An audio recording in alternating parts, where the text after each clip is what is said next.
মুর্শিদাবাদে ফের বোমা বিস্ফোরণ, গঙ্গার ঘাট থেকে উদ্ধার ওসমান বিশ্বাসের দেহ। রেজিনগর বিস্ফোরণে মৃত্যু ওসমান বিশ্বাসের, বিস্ফোরণে জখম হয়েছে কয়েকজন স্থানীয়। ঘটনাস্থল থেকে উদ্ধার হয়েছে 3 ড্রাম ভর্তি বোমা, 60টির বেশি বোমা উদ্ধার ঘটনাস্থল থেকে। ঘটনায় 2 জনকে গ্রেফতার করেছে পুলিশ। যে নিহত ওসমান বিশ্বাসের স্ত্রী জানাচ্ছিলেন দেহ পাওয়া যায়নি। এবার যেটা জানা যাচ্ছে, গঙ্গার ঘাট থেকে উদ্ধার হয়েছে ওসমান বিশ্বাসের দেহ। মুর্শিদাবাদে পর 2 দিন বোমা বিস্ফোরণে 2টো প্রাণ শেষ হয়ে গেল। একদিকে গতকাল আমরা দেখেছিলাম দমকলে বোমা বিস্ফোরণ, এক মহিলার মৃত্যু হয়েছিল, এবং আজ রেজিনগরে ওসমান বিশ্বাস নামে একজনের মৃত্যু হয়েছে। এই বোমা বাঁধতে গিয়েই তার মৃত্যু হয়েছে এমনটাই অনুমান করা হচ্ছে, এবং তার স্ত্রী বলছিলেন যে তার দেহ পর্যন্ত পাওয়া যায়নি। শেষ পর্যন্ত যেটা জানা যাচ্ছে, গঙ্গার ঘাট থেকে উদ্ধার হয়েছে ওসমান বিশ্বাসের দেহ। রেজিনগর বিস্ফোরণে মৃত্যু হয় ওসমান বিশ্বাসের। আমাদের প্রতিনিধি ইন্দ্রাশিস এই ঘটনার পর কি প্রতিবেদন তুলে ধরলেন এলাকা থেকে, দেখুন। এই মুহূর্তে দাঁড়িয়ে রয়েছি মুর্শিদাবাদের রেজিনগরের ছেতিয়ানি এলাকায়। ঠিক এই জায়গাটিতে কিন্তু বোমা বিস্ফোরণের ঘটনা ঘটেছে। যে জায়গাটিতে আমি দাঁড়িয়ে রয়েছি তার ঠিক পাশেই রয়েছে একটি নির্মীয়মান বাড়ি, এবং সেই বাড়িতেই কিন্তু এই বোমা বাঁধার কাজ কিন্তু এই পাশে চলছিল।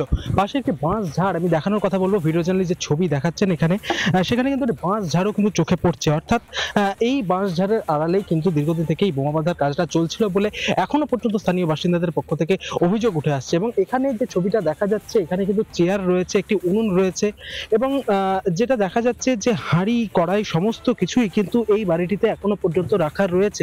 অর্থাৎ এখানে যে জনবসতি ছিল সেটা কিন্তু একেবারেই বলার অপেক্ষা রাখে না। পাশাপাশি আরো একাধিক বাড়ি রয়েছে, সেই সমস্ত বাড়ির বাসিন্দারা কার্যত এই মুহূর্তে পালিয়ে গিয়েছেন। এই জায়গাটিতে কিন্তু বোমা বিস্ফোরণের ঘটনা ঘটে। দেখা যাচ্ছে যে পরপর বেশ কিছুটা জায়গা জুড়ে একটি বাড়ি তৈরি হচ্ছে, ঘর তৈরি হচ্ছে, অর্থাৎ নির্মীয়মান বাড়ি। সেই বাড়ির পাশেই রয়েছে বাঁশ বাগান। সেই বাঁশ বাগানের আড়ালেই কিন্তু এই বোমাবাজির কাজ, বোমা বাঁধার কাজটা কিন্তু সেখানে চলছিল বলে এখনো পর্যন্ত জানা গিয়েছে। এবং এই বিস্ফোরণের ফলেই কিন্তু ওসমান শেখ নামে একজনের মৃত্যু হয়েছে। তারপরেই বেশ কয়েকজনকে কিন্তু গ্রেপ্তার করা হয়েছে। যেটা পুলিশ সূত্রে এখনো পর্যন্ত জানা যাচ্ছে, বেশ কয়েকজন তারা কিন্তু আহত অবস্থায় রয়েছেন। কিন্তু কি কারণে এই বোমা বাঁধার কাজটা চলছিল এখানে, সে বিষয়টি নিয়ে বিস্তর প্রশ্ন উঠতে শুরু করেছে। গোটা ঘটনা তদন্ত শুরু করেছে পুলিশ। বোম স্কোয়াডের যারা আধিকারিক তারা এই মুহূর্তে ঘটনাস্থলে এসে পৌঁছেছেন। আমি দেখানোর চেষ্টা করবো ফায়ার ব্রিগেডের গাড়ি, সেটিও কিন্তু এখানে দাঁড়িয়ে রয়েছে। উচ্চপদস্থ যারা আধিকারিকরা তারা এখানে রয়েছেন, অন্যদিকে পুলিশ আধিকারিকরা তারা এখানে দাঁড়িয়ে রয়েছে। এই এলাকাতে এই মুহূর্তে কাউকে কিন্তু ভেতরে প্রবেশ করতে দেওয়া হচ্ছে না। সব মিলিয়ে এখনো পর্যন্ত প্রায় 3 ড্রাম ভর্তি বোমা কিন্তু উদ্ধার করা হয়েছে।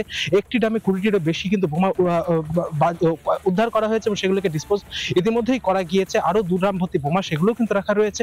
স্বাভাবিকভাবে একেবারে মুড়ি মুড়কির মতন কিন্তু এখানে বোমা তৈরি হতো, এবং একেবারে কার্যত বলা যেতে পারে যে বোমা স্তূপের উপরে এই মুহূর্তে আমরা দাঁড়িয়ে রয়েছি। সব মিলিয়ে যেটা এখনো পর্যন্ত সব থেকে বড় প্রশ্ন, যে কি কারণে এই বোমা বাঁধার কাজটা চলছিল, সেই বিষয়টি নিয়ে কিন্তু তদন্ত শুরু করেছে রেজিনগর থানার পুলিশ। মুর্শিদাবাদ থেকে ইন্দ্রাশিস পাচ্ছি, রিপাবলিক বাংলা। গতকাল ডোমকলের পর আজ রেজিনগর, এবং সেই রেজিনগরে যখন বিস্ফোরণ হয়, বিস্ফোরণে আবার আজ আরও একজনের প্রাণ গেল।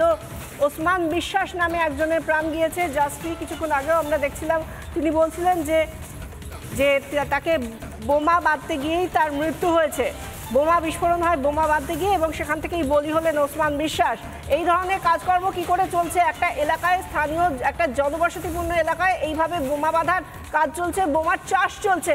এই নিয়ে কি বলেছেন কেন্দ্রীয় শিক্ষা প্রতিমন্ত্রী সুকান্ত মজুমদার, যার সঙ্গে আমরা কথা বলেছিলাম টেলিফোনে। তিনি কি প্রতিক্রিয়া বলেছেন শুনুন। কুটির শিল্প প্রতি 2 মাস 3 মাস পর ফাটবেই।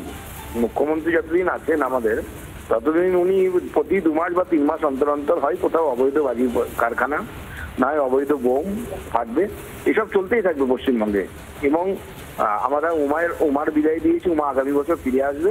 26-এ মমতা বন্দ্যোপাধ্যায়ের বিদায় হয়ে যাবে, তারপরে দেখবেন আর ফাটবে না। যদি প্রয়োজন হয় কেন্দ্র তদন্ত করবে, এবং সেক্ষেত্রে উপযুক্ত যদি ধারা থাকে সেক্ষেত্রে কেন্দ্রীয় সংস্থাও তদন্ত করতে পারে।